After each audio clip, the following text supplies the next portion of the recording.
Peter B. Collins, news and comment. It's Tuesday, September 13th, 2016. We've got some important questions to ask today. Do the Democrats have a plan B in case Hillary Clinton flakes out in the run for president? And will Donald Trump ever release his tax returns?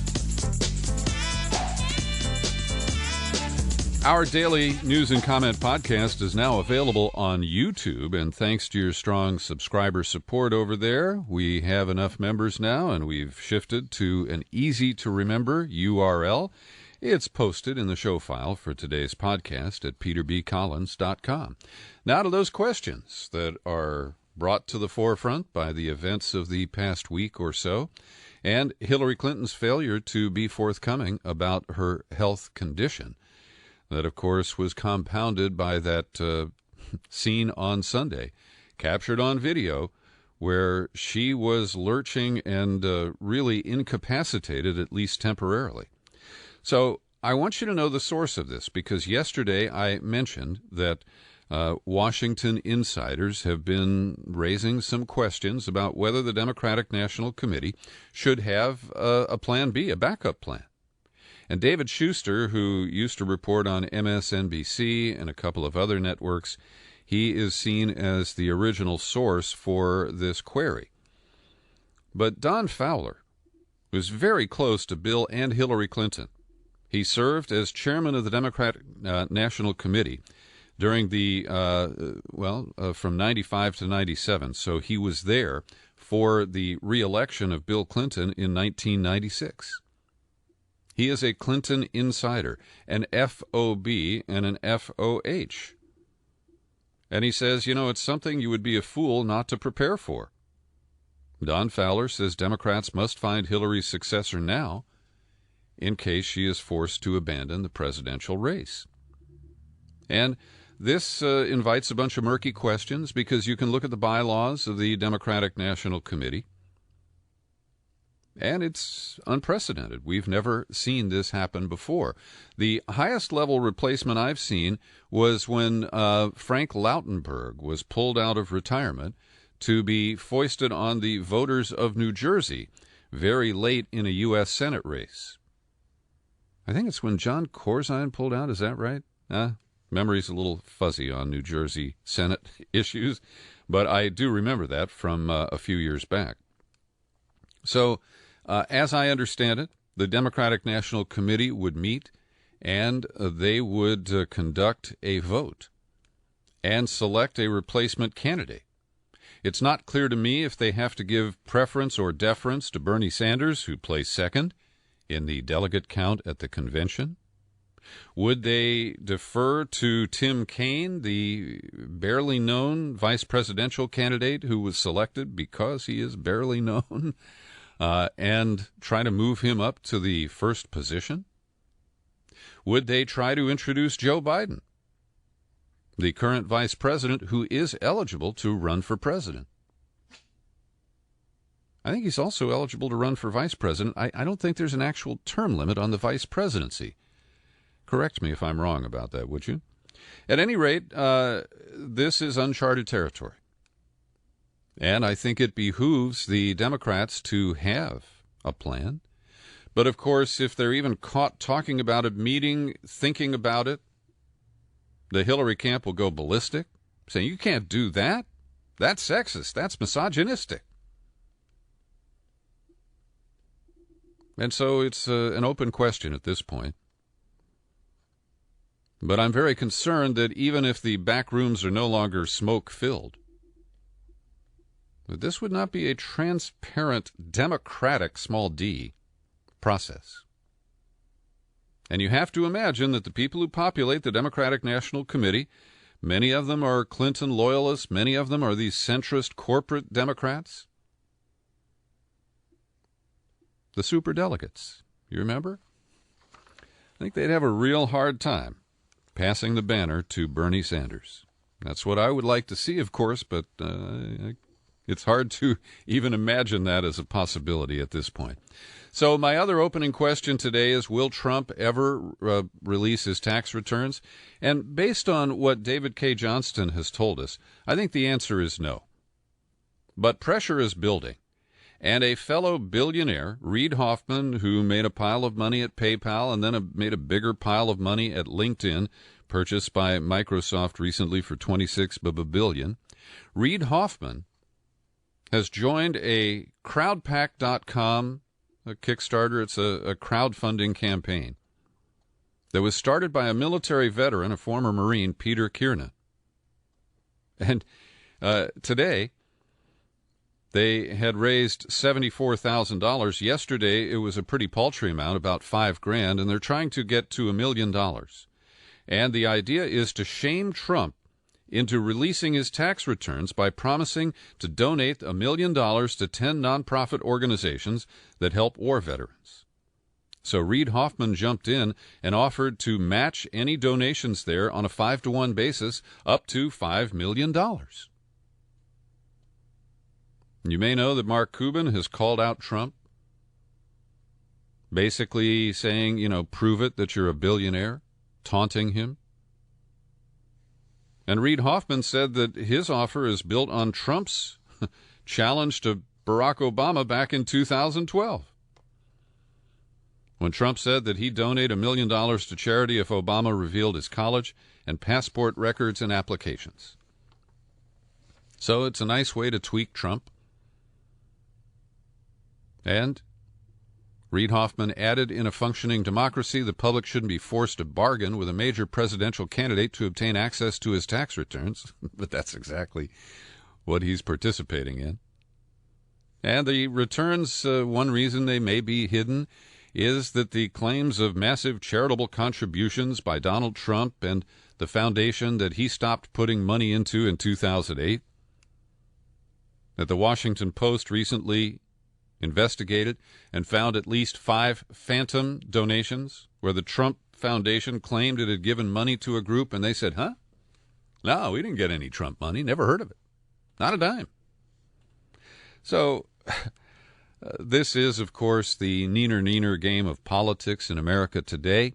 Hillary Clinton is now forced to reveal more information about her health, and Trump is going to talk to Dr. Oz about his. It is funny in a very twisted kind of way. I didn't have time to talk about this yesterday, but the public editor of the New York Times, a new public editor named Liz Spayd, spelled S-P-A-Y-D, she raised a question about an op-ed that I read on Sunday, where the headline read, "The Bitch America Needs." And it was very unusual for the staid New York Times to give a woman who is the founder of a feminist organization called Bitch Media the opportunity to write about bitches and essentially to use this word that is pretty highly charged, particularly when it's used by a man against a woman, and to use it over and over again to try to desensitize it, to try to remove the power and the impact of the word bitch as it's applied to a female presidential candidate.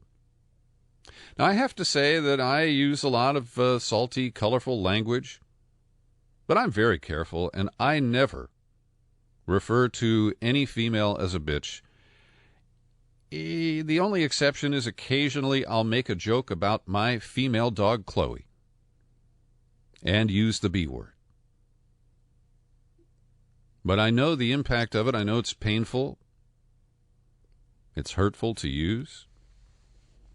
And so I have mixed feelings about this, because I don't think the Times should have censored the commentary from Andy Zeisler, the founder of Bitch Media. And in some ways it was amusing, because she was describing Hillary Clinton as a classic bitch, described as an interloper who challenges or threatens masculinity, entitlement, and a status quo worldview.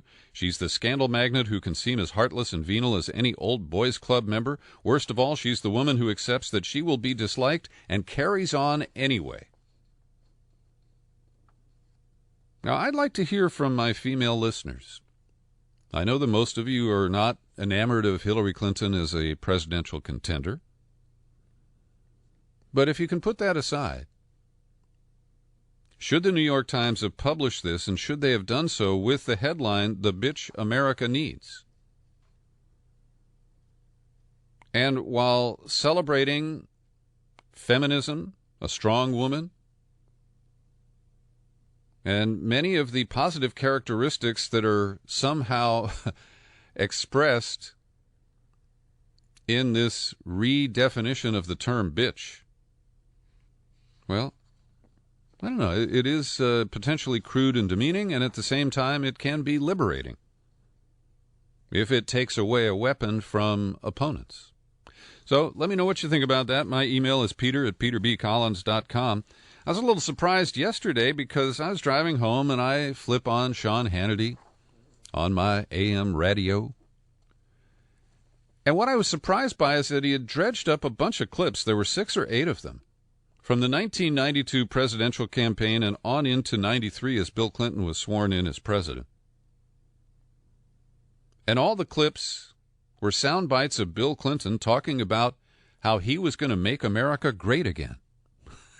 And I don't know about you, but I don't remember him using that phrase in the 92 campaign. But the evidence was there. It was presented right to my ears. And it's interesting that Bill Clinton has never mentioned that as a way to take away some of the thunder of Donald Trump. Make him a copycat, a Me Too. I mean, there are a lot of ways you could turn this around and say, make America great. That's a Clinton line. Trump wasn't even original in using it. Every day I like to stop for a minute and thank the people who support my work here at the Peter B. Collins Podcast. I have a new monthly subscriber who requests anonymity. We'll just refer to him as the Barbecue Man. Thank you, Barbecue. And I also want to thank Forbes Johnson. He is a generous contributor to the Peter B. Collins Podcast. The computer across the room that this podcast is being recorded on right now is named for Forbes Johnson. He got the naming rights from a previous generous contribution, and he sent one in early August, and I can't remember if I acknowledged it back then or not, but Forbes, thank you very much. Also, I want to thank Bill Goodacre, DGL, Anna Gordonier, and Mona Kobus. They're all subscribers here, and I invite you to join them. And temporarily, at least, I have 2 new bonus books to offer to individuals who take out a new annual subscription and give me a mailing address inside the United States. One is Revolution's End. That's the story of the Symbionese Liberation Army and the Patty Hearst kidnapping that brings a lot of new information to it did to me. And I also have a single copy to give away of America's War for the Greater Middle East, a military history, authored by Andrew Basovich. He is the subject of our current in-depth interview podcast that is available at most of our outlets. And by the way, the interview podcasts are not at YouTube. The daily news and comment podcast that you're listening to right now is distributed on YouTube. But because of the subscription issues and a few other factors, we are keeping the in-depth interview podcasts exclusive to peterbcollins.com and our other outlets like iTunes and TuneIn and Spreaker and Stitcher. Not worth explaining, but that's what it is, okay?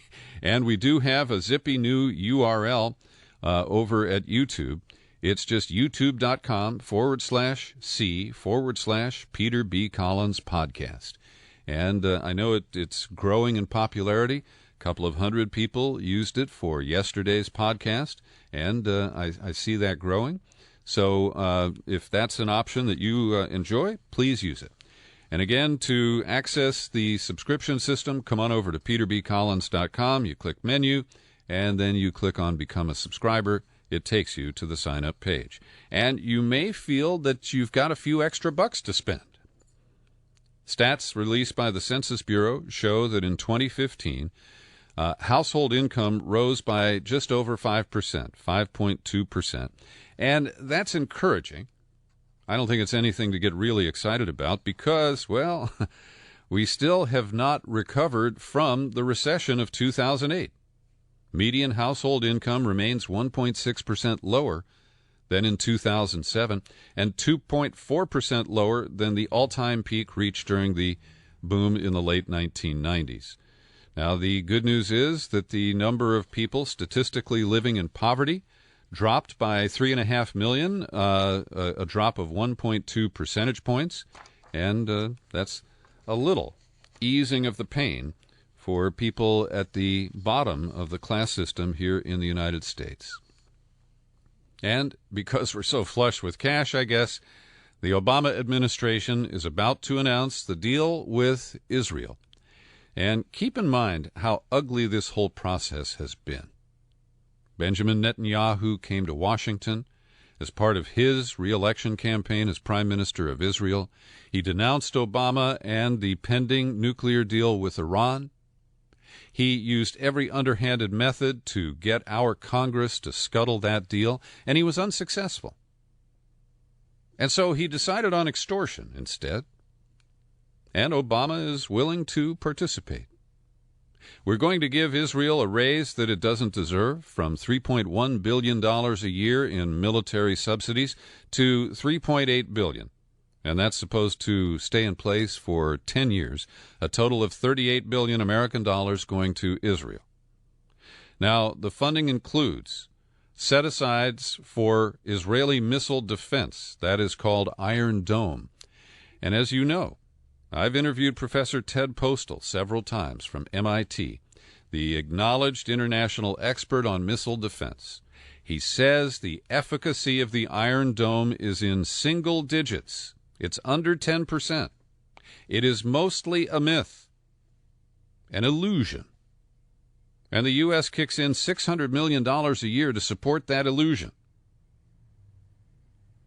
Now, the one silver lining, there might be two depending on your perspective, but the deal includes a clause that says Israel agrees not to demand any more money from the United States during the term of this deal unless there is a war.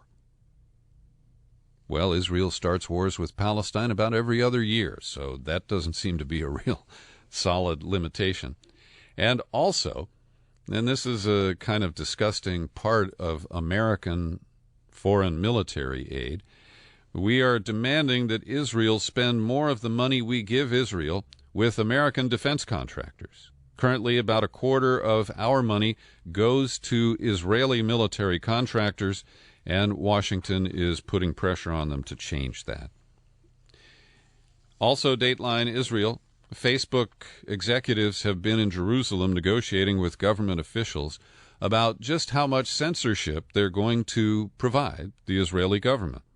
And what we've learned from this is that Facebook is trying to maintain some independence, but in recent requests, 95% of the time, Facebook granted requests by the State of Israel to take down posts that were considered to be somehow inflammatory or possibly inciting violence.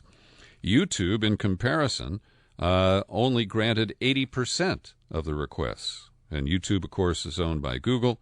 So this is... it's a troubling development. It's a reality of the world around us, and we see Facebook and other companies accommodating the censorship demands of authoritarian governments, and Israel, too. Israel's not supposed to be an authoritarian government, but you can draw your own conclusion there. Now, I've been talking about this a little bit. Benjamin Netanyahu, according to this article in the New York Times, It opens with this phrase: in the absence of any prospect of peace with the Palestinians, Netanyahu of Israel has started a video war. His latest, and so far the most provocative, 2-minute video in a recent series is titled No Jews. In the video, Netanyahu accuses the Palestinian leadership of demanding a Jew-free Palestinian state by opposing Israeli settlements in the West Bank. He adds there's a phrase for that. It's called ethnic cleansing. Now, this is so hypocritical that words have limited utility, because Netanyahu sits atop a government that's loaded with people who promote apartheid in the state of Israel. They want to exclude anybody who is not Jewish. And there is a sizable, I think it's about a 20% non-Jewish population in the state of Israel today. Avigdor Lieberman, his defense secretary, is a hardliner who has repeatedly tried to pass laws to exclude non-Jews from rights in the state of Israel. And so for Netanyahu to claim that the Palestinians want to use ethnic cleansing on Jews in the diminishing territories they control in the West Bank and Gaza is just, it is an insulting pile of dung. And it's interesting to note, let's see what I have here, a quote from Javier Abu Aid, an advisor to the PLO. We're not against people of any religion living in the state of Palestine. There's a difference between settlers living in exclusive communities on stolen land and someone who is living in the country as a citizen like anybody else. And he said that some American and Israeli Jews are already living in areas of the West Bank under Palestinian control where his neighbors include Christians, Muslims, a Druze family, and a Jewish woman. Is that ethnic cleansing? Is that apartheid? No. Those are the policies of the Netanyahu government and the state of Israel. And get this. The language used in this video is at least in part attributable to the American pollster and spinmeister for the Republican Party, Frank Luntz. Because the Israeli newspaper Haaretz has noted that the messages in the ethnic cleansing video are identical to those proposed in a document written in 2009 by Frank Luntz. Isn't that beautiful? And in a similar vein, Glenn Greenwald at The Intercept today pounded out a brief but powerful essay in response to a tweet that came from Hillary Clinton. Hillary Clinton supports the right of the NCAA to pull tournament games from North Carolina because of the anti-LGBT HB2 law. Discrimination has no place in America. So, Hillary Clinton actively supporting a boycott of the state of North Carolina. And Greenwald juxtaposes that with a letter she wrote to her billionaire donor and Israel supporter Haim Saban in June of 2015. Quote, Hillary, I am writing to express my alarm over the boycott, divestment, and sanction movement.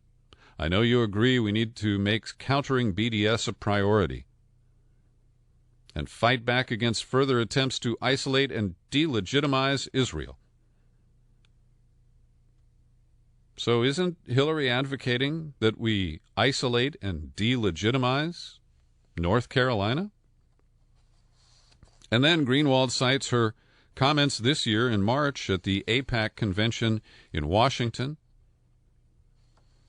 Many of the young people here today are on the front lines of the battle to oppose the alarming boycott, divestment, and sanctions movement known as BDS, particularly at a time when anti-Semitism is on the rise across the world, especially in Europe. We must repudiate all efforts to malign, isolate, and undermine Israel and the Jewish people. Nicely done, Mr. Greenwald. Syria has claimed that it shot down an Israeli drone and an Israeli fighter jet near the Golan Heights. They claim that their air defenses successfully fired rockets that took out the crafts.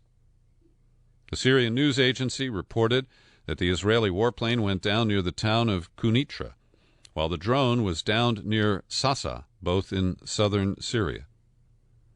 According to the Syrian news agency, the Israeli attack came in support of the armed terrorist groups and in a desperate attempt to raise the deteriorating morale of their members due to the heavy losses they have suffered in Kunitra. And there's even a video, but it doesn't really, clearly depict what happened. But according to Peter Lerner, a spokesman for the Israeli Defense Forces, Israeli planes launched an attack on a Syrian army position in the Golan Heights in response to projectiles being launched from Syria, and he says that at no point was the safety of IDF aircraft compromised, and that the claims from Syria are completely false. Gareth Porter, independent journalist who I give high marks to, and he's a frequent contributor here at this podcast, writes at Consortium News today, in detailing the new agreement between the U.S. and Russia vis-a-vis Syria. And he said the agreement incorporates a U.S.-Russian bargain. The Syrian Air Force is prohibited from operating except under very specific circumstances in return for U.S.-Russian military cooperation against al-Qaeda and the Islamic State. The compromise could be a much stronger basis for an effective ceasefire, provided there is sufficient motivation to carry it out fully, says Porter. And he continues, in return for ending the Syrian Air Force's operations, generally regarded as indiscriminate, and lifting the siege on the rebel-controlled sectors of Aleppo, the U.S. is supposed to ensure the end of the close military collaboration between the armed groups it supports and al-Qaeda, and then join with Russian forces in weakening al-Qaeda. The new bargain is actually a variant of a provision from the February ceasefire agreement, and the U.S. didn't really follow through on its promises to separate some of the rebel forces. Now, here's a translation of the deal from the Russian side. Russia will prevent regime planes, that's Syrian planes, from flying. And this means there will not be bombing by the regime of areas controlled by the opposition, regardless who is present in that area. And then we're supposed to see, are there going to be joint airstrikes or alternating airstrikes between the U.S. and Russia? Where's the command and control? Who chooses the targets? Whose intelligence is used? Who picks the safe zones to protect our proxy fighters on the ground? Oh, it's not simple, and it won't be easy. And then Porter turns to the angle related to Turkey and Erdogan's recent shift in policy toward Russia.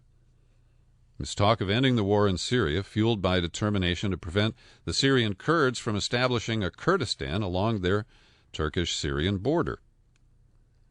And Porter cites a quote from Henry Barkey, a leading specialist on Turkey, that Erdogan's Syria policy is 90% about the Kurds. And this is borne out because Kurds attacked in Istanbul, or actually the story came from Istanbul. They attacked in the eastern city of Van on Monday, and at least 50 people were wounded, and some may have been killed. Also, Turkey is continuing the purge following the failed attempted coup on July 15th. It now appears that over 100,000 people have either been locked up, forced out of their jobs, or banned from traveling. And now there is a new emergency decree to purge mayors and teachers who have connections to Kurdish groups. Now, it's not clear to me if this is pure ethnic cleansing, where if you're a Kurd, you're out, or if you have to be a card-carrying member of the PKK. But this authoritarian sweep in Turkey continues. The U.S. continues to fail to try to modify it, limit it, ameliorate it, and it's really sad. The prison strike that we told you about last Friday has spread to at least 12 states. We see work stoppages at various prisons, and it's hard to get a full picture because of the problems in communicating with prisoners that you may be aware of. But at the Holman Correctional Facility in Alabama, they called for the national action, and many of the men there refused to go to work to make license plates, at least on Friday. A total of 35 prisoners did not report to the license plate shop there on Friday. And in South Carolina, 10 prisoners at the Perry Correctional Institution refused to return to their cells. There was a small riot. Apparently about 30 prisoners were involved in that. Then at the notorious Metropolitan Detention Center in Brooklyn, there were a group of 120 teenagers recently swept up in an overnight raid in the Bronx, and they are trying to draw attention to their denial of medical care, censorship of their mail, reduced visiting hours, and some are being held in solitary. And here in California, the Central California Women's Prison is seeing action related to this strike. The facility is on lockdown for fear of an uprising, and women at the Merced County jails have continued their hunger strike, and those facilities have been placed on lockdown. For a fascinating look at what life is like in a federal prison, Jeffrey Sterling, the CIA whistleblower who is serving a federal term, and boy, was he screwed. He wrote a kind of personal piece today because he's African American. And while he was working for the CIA, he did notice some elements of racism. They thought of him as that big black guy, he says. But in prison, he's just another black guy. And he writes about the segregation that is very actively promoted in our prison settings. And John Kiriakou, the other CIA whistleblower who went to prison, told us in our podcast interview that he was shocked when he got there that watching TV is a segregated activity. And Kiriakou occasionally could watch TV with some Latino guys, but usually you're supposed to stay with your own kind.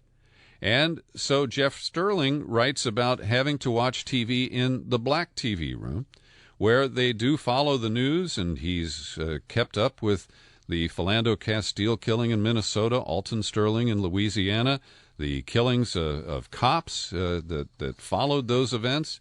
And he said he took a peek into the white TV room on his way to the ice machine, and he said they weren't watching news. They were watching ESPN, and they were watching cops. And so he writes, in prison, I see that mindset of latent and allowable racism creating and being typified by racial segregation.